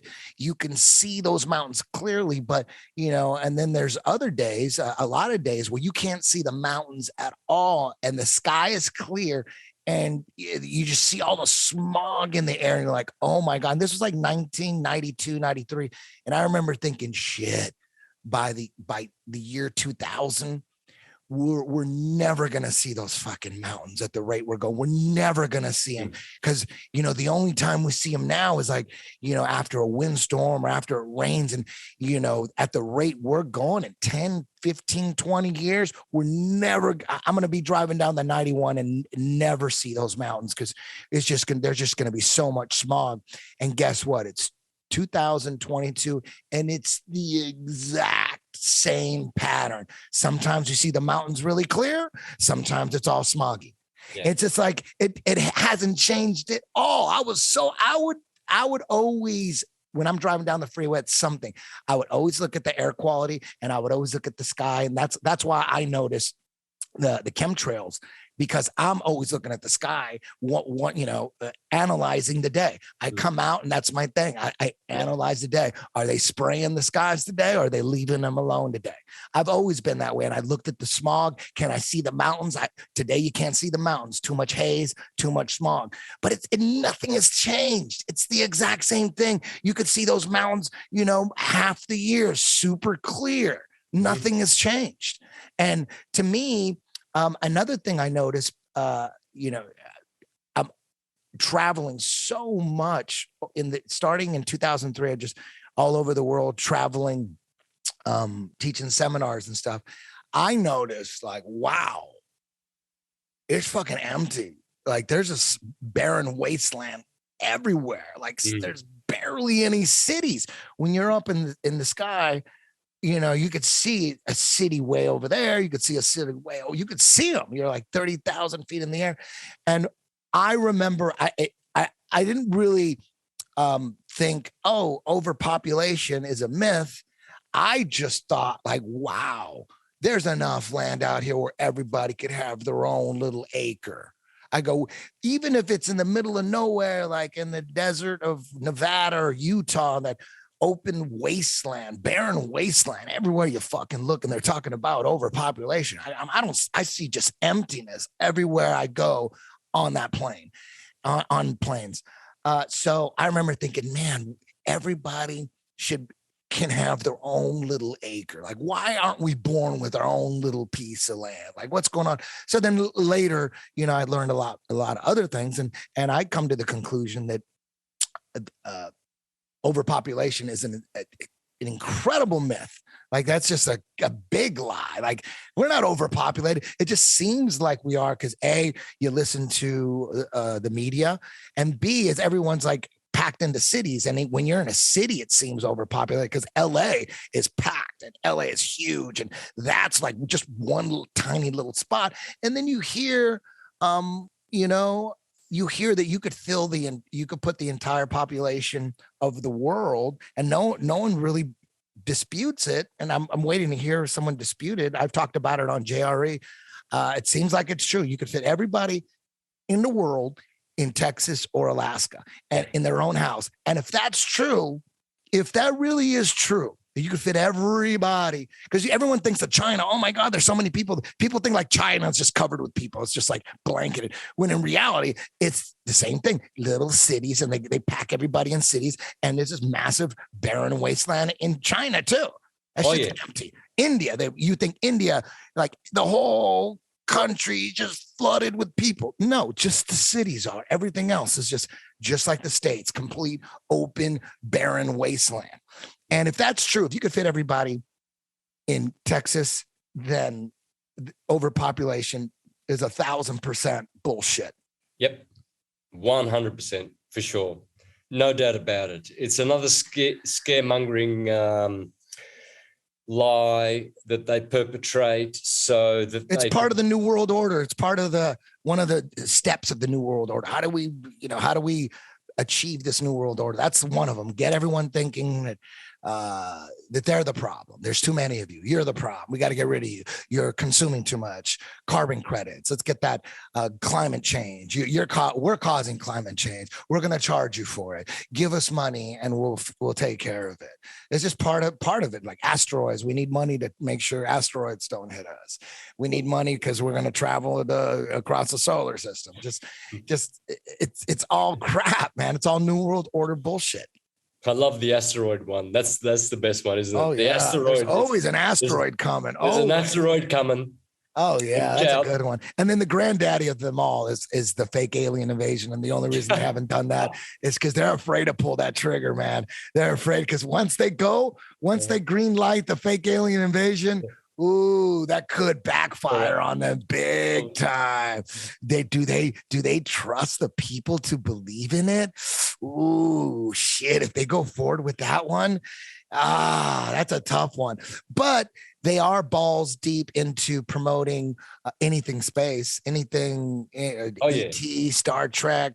You know, it's crazy that Operation Paperclip is the operation that brought in all the Nazis after World War II.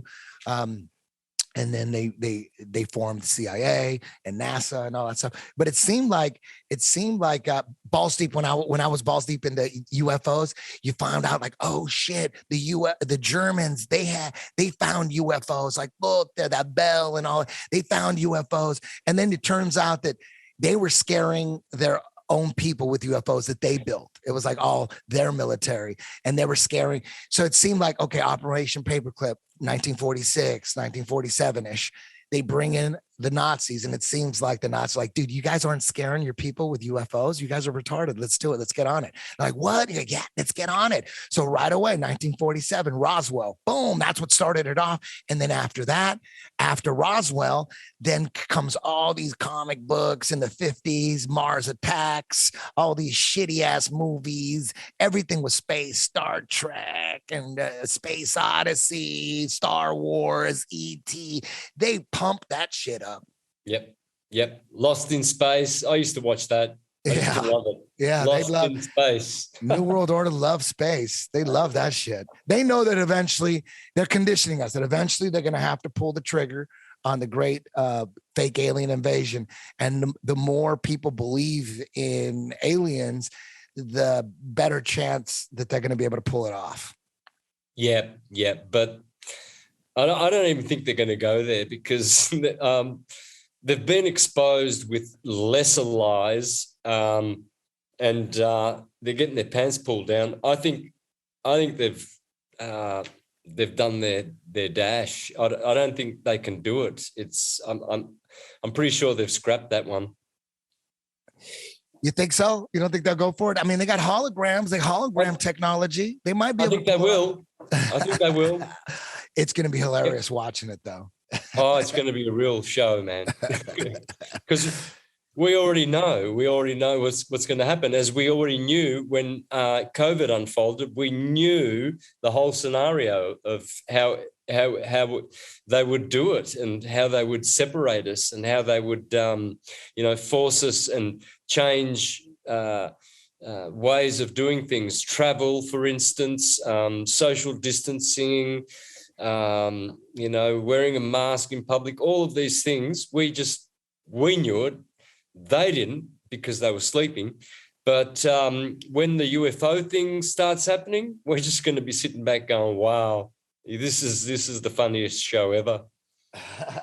I mean, to me, it's so funny that I find it hilarious that people go, oh, the flat earth is a new world order thing and it's promoted by the elites. Well, then why do they have a disclaimer on the bottom of every flat earth video saying, oh, the flat earth is an archaic concept which has been debunked and science has proven that it's false and we've moved on. So these people are just idiots, don't pay attention.